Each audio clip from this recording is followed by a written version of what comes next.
Hello everyone. So this is our first session in Java, the course which you have started, that is Java for beginners. So in this session, guys, we are going to talk about on working in Java.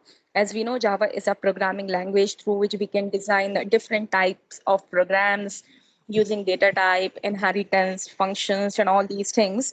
But what is the main important thing in Java, like how it is going to work, how your programs are going to work while you're copying, while you're compiling, while you're running your program? What is the basic criteria, like how you are going to take your program from source code till execution? This we are going to discuss in this first session of this Java for beginners. So guys, here you can see Java code, like whatever code we are going to learn here from our next classes, like whatever program, whatever source code we are going to learn how to make a source code. This code basically we are saying like Java code.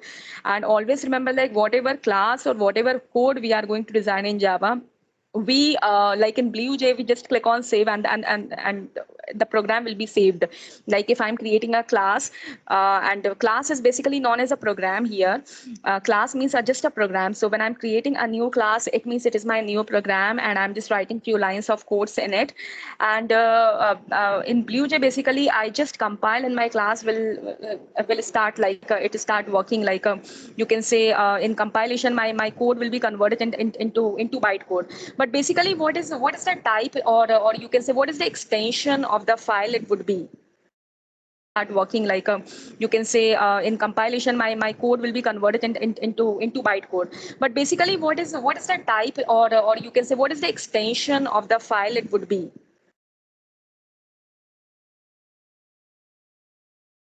Extension, I just wanted to say, like we have different types of extensions in C. When we are running, when we are writing any program in C, we always save by our first name, or you can say any logical name of a program we are just writing, and we write dot C. That indicates like it is a program of C. In C++, we always write like dot CPP, that is C++.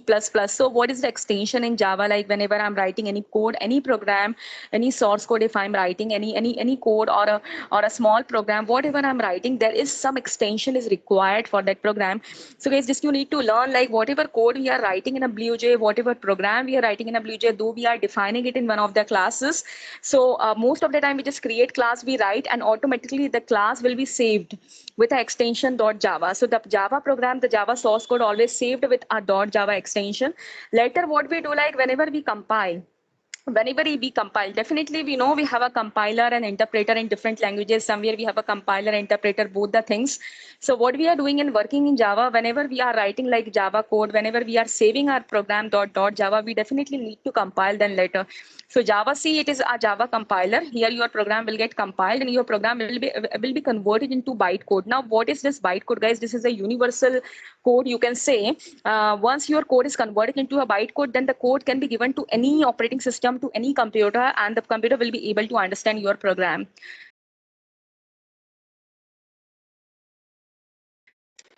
So this is a JVM, that is Java Virtual Machine, which is also known as an interpreter. So here your .class file will be interpret and will be given to that operating system, and operating system will be able to understand. So basically, guys, we have a JVM, different JVM for Windows, different JVM for Mac, different JVM for Linux. So it is just like most of the time, like for example, A is a person who knows only English, and B is a person who knows only Hindi. So we just need one translator in between who will be able to understand both the languages, so that conversion can be done. Here the same role is played by this, you can see the bytecode, which is a universal code, and the JVM. JVM is playing a very important role here, as we know that like we have a different JVM for Windows, for Mac, and Linux, and they understand like they are capable to convert a byte, a byte code, or you can say a .class file, according to the operating system of whoever is going to execute it.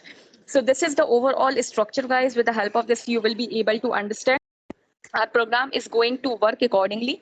Similarly, we have a Java code here, a program whose extension is .java. So once I compile, I'll be getting a universal bytecode, that is .class file. Later, this .class file, this bytecode can be given to any of the operating system, to any computer, and the computer, each and every operating system, they have their own own interpreter. You can say they have their own JVM, Java Virtual Machine, and this JVM is playing a very important role here. It converts this .class file according to the operating system, so that your machine, like whatever machine, like if Windows machine is going to execute, so Windows machine will be able to understand its own language, Mac will be able to understand its own language, and then Linux is again will be able to understand its own language. So basically, this bytecode .class file is very important. It is a universal code here, which will be later converted, into that operating system, like whoever want to execute it. So that is the reason, like this bytecode is a very important thing, which makes this language very easy. And with the help of this bytecode, you can make here web applications. You can make here different types of applications. As we know, whenever we design any web applications, it will be open all around the world, and we don't know whatever computer system our clients are using.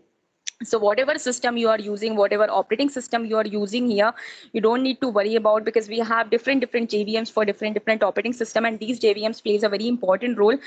They just convert your bytecode .class file into that operating system, which will be able to understand. And then later, once you get a code after JVM, so that code will be given to the processor, which is going to execute your program, and you will be getting the output then. So this is the overall structure, guys. This is the overall working, like how your program is going through inside the system, how your source code will be able to convert into that way, so that your machine will be able to execute it, and finally you will be getting an output.